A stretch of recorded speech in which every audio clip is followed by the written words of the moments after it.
الرحیم حجاج کرام، یہ جو ہماری زیارت ہے یہ وہ عظیم زیارت ہے جو عالم اسلام کی یہ دوسری بڑی جنگ تھی، غزوہ احد۔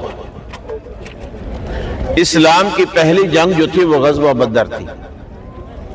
غزوہ بدر سے جب کافروں نے شکست کھائی تو مکہ میں پہنچے تو ایک سال تیاری کی۔ ایک سال تیاری کرنے کے بعد میدان احد کا واقعہ پیش آیا، اور یہاں پر جمعہ کے دن عصر کی نماز کے بعد مدینہ طیبہ میں حضور علیہ السلام کو اطلاع ملی کہ کافر جو ہیں مکہ سے مدینہ پہنچ چکے ہیں۔ حضور علیہ السلام نے اپنے تمام صحابہ کرام سے مشورہ کیا۔ جو نوجوان صحابہ تھے حضور سے فرمایا کہ ہم کفار کا مقابلہ جو ہے میدان میں کریں گے۔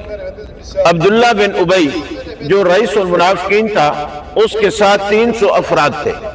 ان کی رائے یہ تھی کہ جنگ جو ہے مدینہ کے اندر ہو۔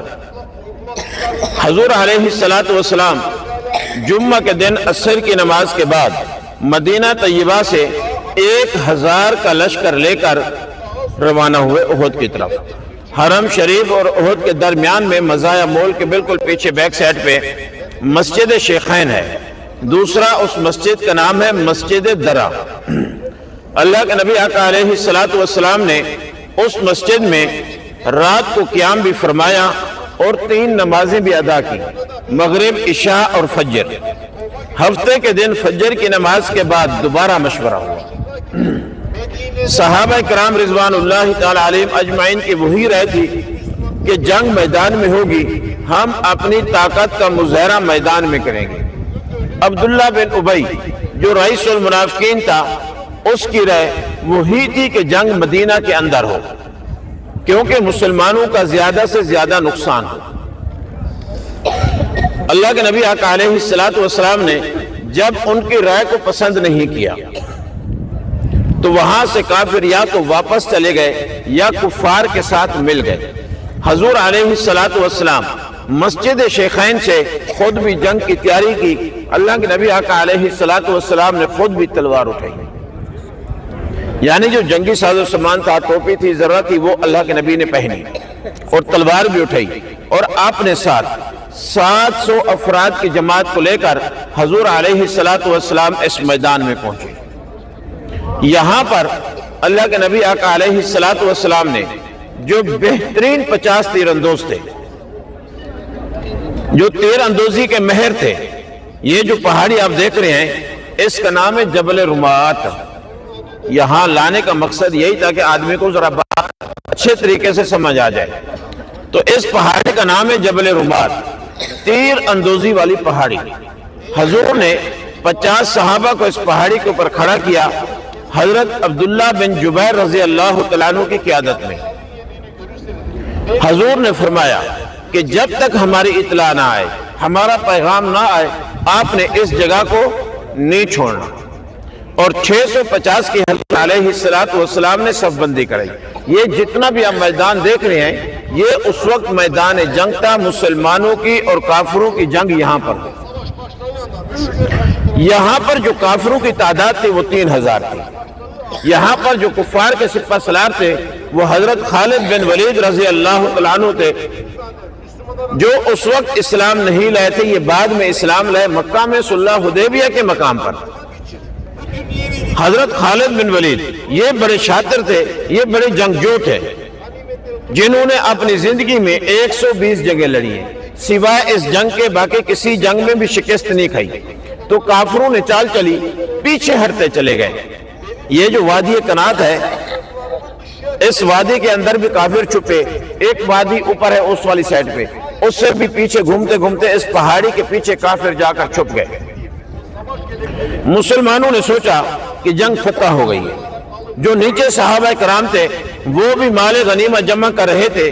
جو پہاڑی کے اوپر 50 صحابہ تھے انہوں نے کہا کہ جنگ ختم ہو گئی ہے، تو 40 صحابہ نیچے ہوتے رہے، اور اس موقع کو دیکھ کے پیچھے سے کافروں نے حملہ کیا، اور اس جنگ میں 70 صحابہ رضوان اللہ تعالی علیہم اجمعین شہید ہیں۔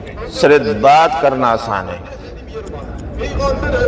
70 صحابہ اور اسی پہاڑی کے اوپر حضور علیہ السلام کے دو دندان مبارک بھی شہید ہوئے، حضور کے رخسار مبارک بھی زخمی ہوئے، حضور کے محبوب چچا سید الشہداء پیر حمزہ رضی اللہ تعالیٰ عنہ وہ بھی اسی جنگ میں شہید ہیں، جن کو کافروں نے بے دردی کے ساتھ شہید کیا۔ یہ حضور کے چچا بھی تھے، حضور کے دوست بھی تھے، حضور کے ہم عمر بھی تھے، اور بچپن میں حضور کی والدہ ماجدہ کا حضور کے ساتھ دودھ پیا، یعنی رضائی بھائی بھی تھے۔ حضرت مصعب بن عمیر رضی اللہ تعالیٰ عنہ وہ بھی اسی جنگ میں شہید ہیں، جو اسلام لانے سے پہلے اپنے دور میں 200 یا 300 درہم سوٹ کپڑوں کا پہنتے تھے۔ وہ خوشبو جس گلی سے گزرتے تھے لوگ کہتے تھے کہ حضرت مصعب بن عمیر جا رہا ہے۔ جب وہ اسلام لائے تو ان کے جسم کے اوپر ٹاٹ کے کپڑے تھے، وہ بھی پھٹے ہوئے، یعنی پیوند لگا ہوا۔ جب یہاں تدفین کا مرحلہ آیا تو 2 چادریں تھی، چادر ایک تھی۔ اللہ کے نبی آقا علیہ السلام کے پاس ایک چادر تھی، اللہ کے نبی نے اس ایک چادر کو 2 حصوں میں تقسیم کر دیا۔ ایک چادر جو ہے حضور کے چچا کے حصے میں آئی، دوسری چادر جو تھی وہ حضرت مصعب بن عمیر کے حصے میں آئی۔ حضرت مصعب بن عمیر کا قد مبارک جو تھا وہ بڑا تھا، چادر جو تھی وہ چھوٹی تھی۔ اللہ کے نبی آقا علیہ السلام نے فرمایا کہ سر کو ڈھانپ دو، پاؤں کے اوپر جو ہے وہ کھجور کے پتے ڈال دو۔ اللہ کے نبی نے جب اس منظر کو دیکھا تو حضور کی آنکھوں میں اتنی آنسو آئے کہ حضور کی داڑھی مبارک آنسو سے تر ہو۔ حضرت حنظلہ رضی اللہ تعالیٰ عنہ وہ بھی اسی جنگ میں شہید ہیں، جن کے جسم کے اوپر 140 سے زیادہ زخموں کے نشانات ہیں، جن کو فرشتوں نے غسل دیا۔ حدیث میں آتا ہے غسیل الملائکہ، کیونکہ ایک دن پہلے شادی ہوئی، اپنی بیوی سے اجازت لی اور یہاں پر میدان میں اتر گئے، اپنی جرت اور بہادری کا مقابلہ کرتے کرتے جام شہادت نوش فرما گئے۔ اللہ کے نبی نے ایک لشکر ترتیب دیا کہ حضرت حنظلہ رضی اللہ تعالیٰ عنہ کو تلاش کیا جائے۔ وہ پورے میدان سے چکر لگاتا ہوا واپس آ گیا، حضرت حنظلہ کہیں نظر نہیں آئے۔ پھر دوسرا لشکر ترتیب دیا، دوسرا لشکر بھی اس میدان سے چکر لگاتا ہوا حضور کے پاس پہنچ گئے کہ حضور حضرت حنظلہ رضی اللہ تعالیٰ کہیں بھی نظر نہیں آ رہے۔ اور تیسری مرتبہ اللہ کے نبی آقا علیہ السلام نے جب آسمان کی طرف دیکھا تو آسمان سے فرشتوں کا نزول ہو رہا تھا۔ جب جا کے دیکھا تو حضرت حنظلہ رضی اللہ تعالیٰ عنہ کے جسم کے اوپر سے پانی ٹپک رہا تھا، اور حضور علیہ السلام نے ان کی گھر والی سے پوچھا، ان کے گھر والوں سے پوچھا کہ حضرت حنظلہ رضی اللہ تعالیٰ عنہ کو کیسا عمل تھا، یہ کون سے ایسا عمل کرتے تھے جن کو فرشتوں نے غسل دیا۔ حضرت حنظلہ رضی اللہ تعالیٰ عنہ کی بیوی نے کہا کہ حضور آپ کو تو معلوم ہے کہ ایک دن پہلے ہماری شادی ہوئی، غسل جنابت واجب ہو چکا تھا اور ادھر سے اعلان ہو چکا، لیکن اتنی بھی مہلت نہیں ملی کہ حضرت حنظلہ غسل فرما لیتے، لیکن فوراً آپ کی آواز کے اوپر لبیک کہتے ہوئے میدان میں اتر گئے، اپنی جرت اور بہادری کا مقابلہ کرتے کرتے جام شہادت نوش فرما گئے۔ حضرت ام عمارہ رضی اللہ عنہ اسی جنگ میں شریک ہوئی، ان کی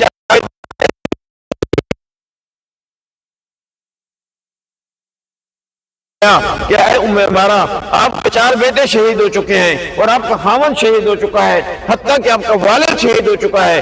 حضرت ام عمارہ رضی اللہ تعالیٰ عنہ نے فرمایا کہ جب تک میں اپنے آنکھوں سے اللہ کے نبی کو نہ دیکھوں، جب تک میں حضور کا دیدار نہ کروں، اس وقت تک میں چین سے نہیں بیٹھوں گی۔ انہوں نے اپنی جرت اور بہادری کا مقابلہ کیا۔ یہاں پر حضرت عبداللہ بن جہش رضی اللہ تعالیٰ عنہ وہ بھی اسی جنگ میں شہید ہیں، جن کی شکل، جن کی مشابہت اللہ کے نبی آقا علیہ السلام سے ملتی جلتی تھی۔ جب وہ شہید ہوئے تو کافروں نے نعوذ باللہ اعلان فرما دیا کہ حضور علیہ السلام شہید ہو چکے ہیں۔ کافر جو ہیں اس میدان میں خوشیاں منا رہے تھے، ایک دوسرے کے گلے میں رہے تھے کہ ہم نے اپنے بدر کے لوگوں کا بدلہ جو ہے وہ لے لیا۔ اور جیسے یہ آواز مسلمانوں کے کانوں میں پڑی تو سب کے سب مسلمان ایک ساتھ جمع ہو کر، جس میں خواتین، بچے، بزرگ، نوجوان، سب کے سب ایک ساتھ جمع ہو کر کافروں کا مقابلہ کیا۔ اللہ رب العزت نے ہاری ہوئی جنگ کو فتح میں تبدیل کر دیا۔ اللہ نے قرآن مجید کے اندر ارشاد فرمایا ہے کہ رضی اللہ عنہم ورضوا عنہ ذالک لمن خشی ربہ، میں صحابہ سے راضی ہوں، صحابہ مجھ سے راضی ہیں۔ اس جنگ میں جو مسلمانوں کی تعداد ہے وہ 70 ہے، کافروں کی جو تعداد ہے وہ کم و پیش 35 لوگ یہاں پر جہنم رسید ہوئے۔ کتنا؟ 35۔ جیسے میں نے پہلے گاڑی میں بتایا کہ اس جنگ میں جو جنگ کی ترتیب ہوئی، یہ جو مسجد ہے، اس مسجد والی سائڈ پر جو ہے مسلمانوں کے خیمے تھے، اور مسلمانوں کی پیٹھ کے پیچھے جبل احد تھا۔ یہ جتنا بھی آپ پہاڑ دیکھ رہے ہیں، یہ سارا کا سارا جبل احد ہے۔ یہ تقریباً 7.5 میل لمبا ہے، 4.5 میل چوڑا ہے۔ یہ جنتی پہاڑ ہے، جنت میں بھی باقی ہوگا۔ اس پہاڑ نے حضور سے محبت کی، اور حضور علیہ السلام نے بھی اس سے محبت کی۔ اس جنگ میں جب 70 صحابہ رضوان اللہ تعالی علیہم اجمعین شہید ہوئے تو حضور نے فرمایا کہ تمام صحابہ کو مدینہ طیبہ لے جاؤ، جنت البقیع میں تدفین کریں۔ تو اس وقت یہ جبل احد ہلنے لگا، یعنی اس کے اندر جنبش ہوئی۔ دوسری روایت میں ہے کہ یہ ساتھ ساتھ چلنے لگا۔ اللہ کے نبی آقا علیہ السلام سے فرمانے لگا کہ حضور اپنے چچے کو میرے دامن کے اندر مدفون کر دیں۔ جب بھی آپ اپنے چچا کی زیارت کے لیے آئیں گے، میں آپ کی زیارت کروں گا، میں آپ کا دیدار کروں گا۔ حضور علیہ السلام نے فرمایا کہ تمام کے تمام صحابہ کو یہاں دفن کر دو، حرم اس کے پاس چل کر آئے گا۔ قرب قیامت حرم کی جو توسیع ہے وہ احد کی طرف ہے، احد کی طرف ہے۔ اور اس جنگ میں علماء نے اپنی کتابوں میں لکھا ہے کہ کوئی ایسا صحابی نہیں تھا جن کے جسم کے اوپر 70 سے لے کر 170 تک زخموں کے نشانات تھے۔ اس جنگ میں جب اللہ کے نبی آقا علیہ السلام زخمی ہوئے تو صحابہ کرام رضوان اللہ تعالی علیہم اجمعین حضور کو جبل احد کے پاس لے گئے۔ یہ بالکل سامنے آپ کو جو بورڈ نظر آ رہے ہیں نیچے، ان کے اوپر بالکل آپ سامنے دیکھیں وہ پہاڑ ہے جو بیچ میں کٹا ہوا ہے، 2 حصوں میں تقسیم ہے۔ وہ سامنے نظر آ رہا ہے جی ماشاءاللہ آپ کو، بالکل سامنے، اسے نیچے ڈھلان کے اوپر۔ اللہ کے نبی جب وہاں پہنچے تو ایسے اپنے ہاتھ مبارک اور اپنی پیشانی مبارک رکھی۔ یہ پہاڑ برف سے بھی زیادہ ٹھنڈا اور نرم ہو گیا، ریشم سے بھی زیادہ ملائم ہو گیا۔ اس وقت اللہ کے نبی زخمی حالت میں تھے، صحابہ کرام کے ساتھ ظہر کی نماز جو ہے وہ بیٹھ کر ادا کی۔ آج بھی وہاں پر پتھروں کی ایک چھوٹی سی مسجد ہے جس مسجد کا نام ہے مسجد فصحہ، یعنی فصیح مسجد، بڑی مسجد، کشادہ مسجد۔ اور بعد میں اوپر والی غار میں اللہ کے نبی آقا علیہ السلام تشریف لے گئے۔ وہاں پر یہ قرآن مجید کی آیات مبارکہ نازل ہوئی، یا ایھا الذین آمنوا اذا قیل لکم تفصحوا فی المجالس فافصحوا یفصح اللہ لکم۔